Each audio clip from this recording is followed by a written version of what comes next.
लोकतंत्र का महासंग्राम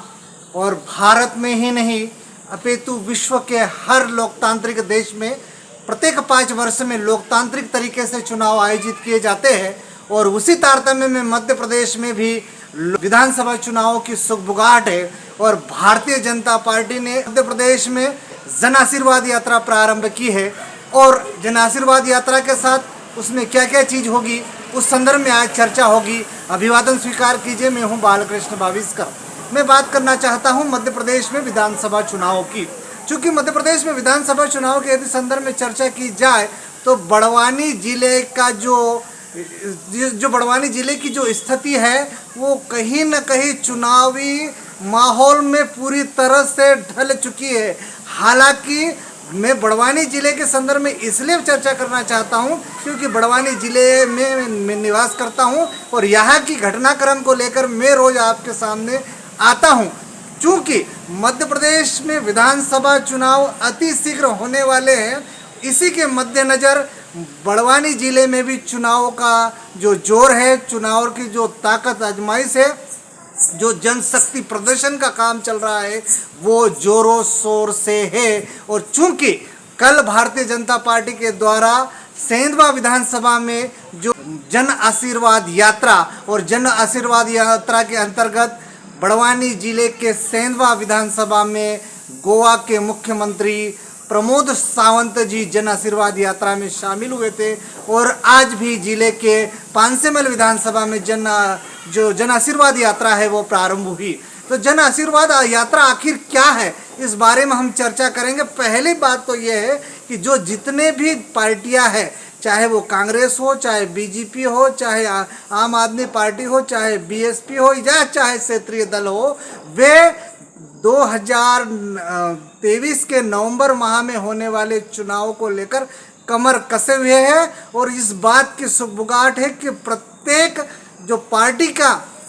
समूह है वो अपनी ताकत दिखाने में, जनता जनार्दन की दहलीज को चूमने के लिए हर प्रकार की ताकत आजमा रहा है, हर प्रकार के प्रयास किए जा रहे हैं। उसी तारतम्य में सेंधवा विधानसभा में भी जन आशीर्वाद यात्रा निकाली गई, जिसका भव्य रूप कल आपने मीडिया के माध्यम से, विभिन्न अखबारों और चैनलों के माध्यम से देखा होगा। आखिर जन आशीर्वाद यात्रा क्या है, क्योंकि जन आशीर्वाद यात्रा ये चुनावों के ही समय क्यों प्रारंभ हुई और पिछले 2018 में भी इस प्रकार की आशीर्वाद यात्राएं मुख्यमंत्री शिवराज सिंह चौहान द्वारा निकाली गई थी। उसी तारतम्य में जन आशीर्वाद यात्रा, चूंकि आज जो जन आशीर्वाद यात्रा जो प्रारंभ हो चुकी है, उस जन आशीर्वाद यात्रा में जो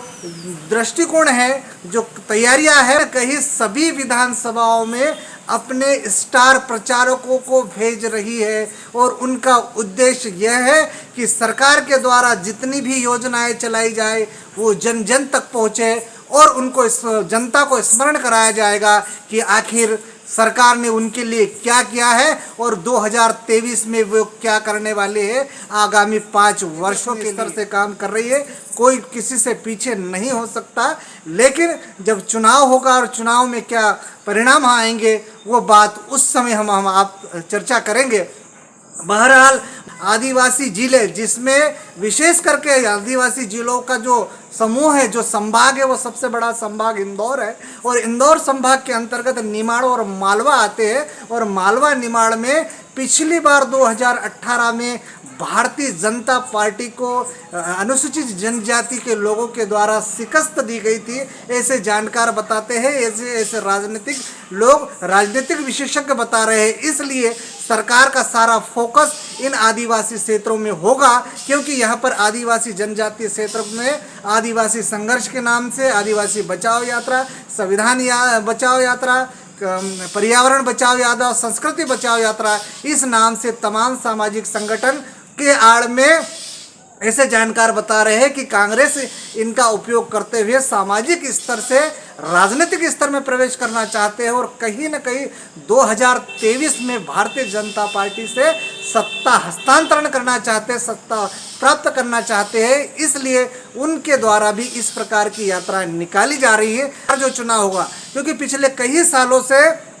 मध्य प्रदेश में भारतीय जनता पार्टी की सरकार है और भारतीय जनता पार्टी के द्वारा क्या क्या कार्य किए गए इस बात का उल्लेख तो किया ही जाएगा। लेकिन जहाँ तक मुख्यमंत्री का सवाल है कि मध्य प्रदेश में अगला मुख्यमंत्री कौन होगा, इस जो वर्तमान का जो चुनाव लड़ा जाएगा 2023 का नवंबर का जो चुनाव लड़ा जाएगा वो प्रधानमंत्री नरेंद्र मोदी के नाम से लड़ा जाएगा, क्योंकि उन्होंने कहा कि एमपी के मन में मोदी बसे, मोदी के मन में एमपी। इस प्रकार का दृष्टिकोण प्रधानमंत्री के चेहरे से लिया जाएगा। लेकिन जनता जनार्दन को किसी भी प्रकार की कोई भी प्रकार की समस्या न हो या जनता के लिए सरकार ने क्या किया क्या, इस बात का उल्लेख करने के लिए मुख्यमंत्री शिवराज सिंह चौहान की जो क्रांतिकारी योजना है, जिसमें लाडली लक्ष्मी योजना, लाडली बहना योजना और तमाम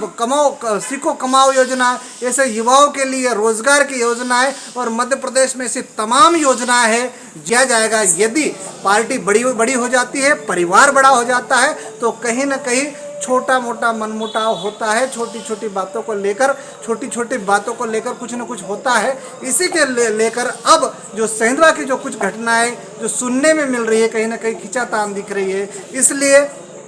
जनता जनार्दन शायद आशंकित हो। इसलिए पार्टी को संयमता बरतने की आवश्यकता है, व्यक्ति को ज़्यादा महत्वाकांक्षी होने की आवश्यकता नहीं है, क्योंकि सरकार पार्टी की होती है, व्यक्ति विशेष की नहीं होती है। और जो कार्यकर्ता है वो व्यक्ति विशेष से न जुड़े होकर पार्टी विशेष से, सिंबल से जुड़े हो सकते हैं। इसलिए उनकी भावनाओं का सम्मान करने की नितांत आवश्यकता